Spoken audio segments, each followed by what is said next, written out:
guys, I did not see you there. Well, it is me, Pastor Rachel, and I was just playing in the water. Started off with watering my plants, but I thought, you know what? A little water sounds like a lot of fun. Do you guys like playing with your sprinklers? Or maybe on a slip and slide? Playing in the water is so much fun. But can you imagine being stuck in the water? Being stuck in the water for 40 days and 40 nights? That does not sound like fun. In fact, that sounds way, way worse than just being stuck in your house. But you know what? Noah, in the story that we are talking about today, he was stuck on the water for a long time. So, what happened to him? What is his story, and what did God do? Let's go ahead and let's take a look today.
Hello.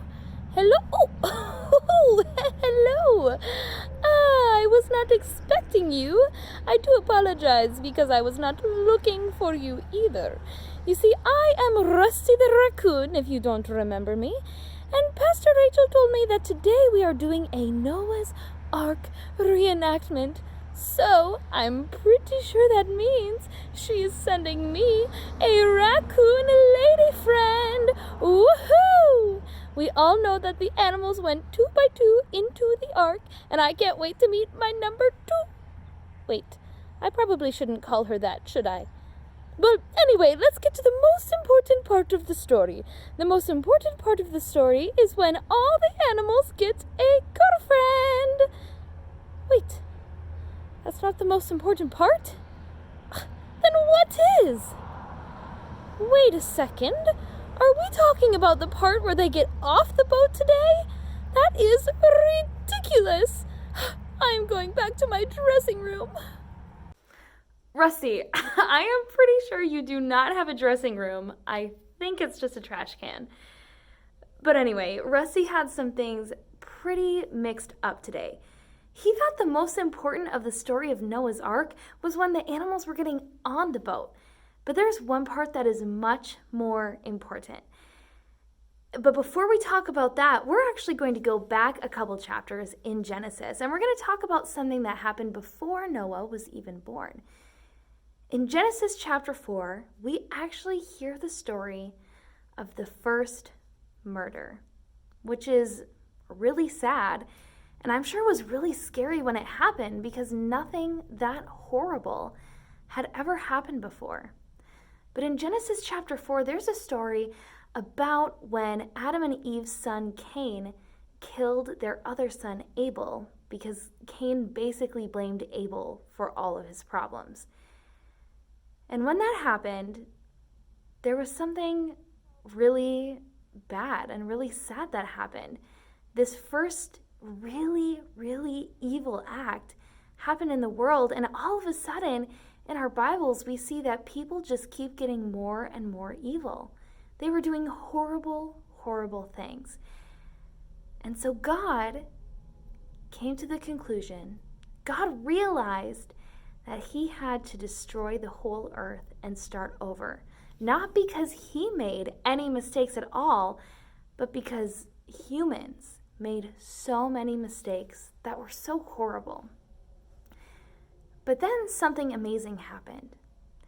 Noah lived on this earth, and he lived a life that was good and right, even when everybody around him wasn't. Even when all of the people around him were doing evil things, Noah did what was right. And so God saw Noah, and our Bible actually tells us that Noah had favor in God's eyes. God looked at him and saw how much he loved him. And so God chose Noah to do something crazy. God chose Noah to build this big, giant boat called an ark. Now I want you to close your eyes and think of the biggest boat you've ever seen. Have you ever seen a cruise ship? Have you seen anything bigger than that? You see, the boat that God had Noah build was so huge, it was bigger than a cruise ship. It was so huge because it wasn't going to be filled up with a bunch of people, but with 2 of every kind of animal, which is what Rusty was talking about earlier. Now that was a huge task for Noah to build that boat and then to fill it with 2 of each type of animal. That is crazy. That took a lot of faith, and it took a lot of hard work. In fact, have you ever read a story in the Bible or thought about your life and thought, oh man, I wish that God would just call me to do something really cool. I wish I could do something really big and amazing for God. I hope you think that, because that's an amazing thing. But I think sometimes when we think about that, we just want this amazing thing to happen. But when we do big things for God, it also takes a big amount of work. And Noah spent years and years and years building the ark. And then once he built it and all of the animals got in, he had to be stuck on the ark for a while. I mean, think about how much of a bummer it is to be stuck in our houses during quarantine. But Noah was stuck on a boat with a bunch of stinky animals. That is crazy. But God was with Noah. God comforted Noah. And in the end, the most important part of the story is that Noah, his family, and all of the animals got off the boat after the flood was over. They were alive, they were safe, and God showed them that he loved them. In fact, our Bible tells us that God created the first rainbow that was ever in the sky, which is what our memory verse is from, and that rainbow was God showing Noah that he promised him that he would never flood the earth again.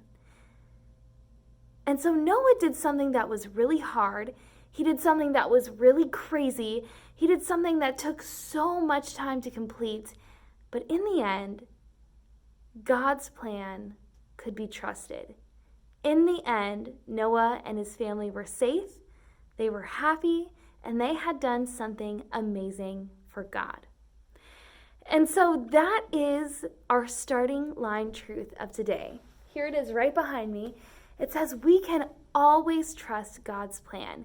Even when things feel hard or just difficult to do, even when things make us sad in our lives, we can trust that God's plan is going to be good even when we go through hard things.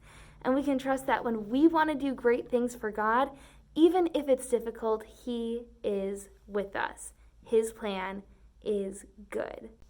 All right, Kingdom Kids, well, here is your challenge today. Your challenge is to read Genesis 6 through 8 with someone in your family and ask them questions about it if there's anything that doesn't make sense to you or anything you want to learn more about.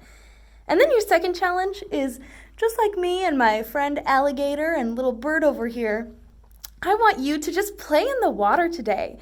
Bust out the sprinklers. If you have a pool, splash around in it. Do something, go somewhere and play in the water and think about Noah and Noah's Ark and how we can always trust God's plan.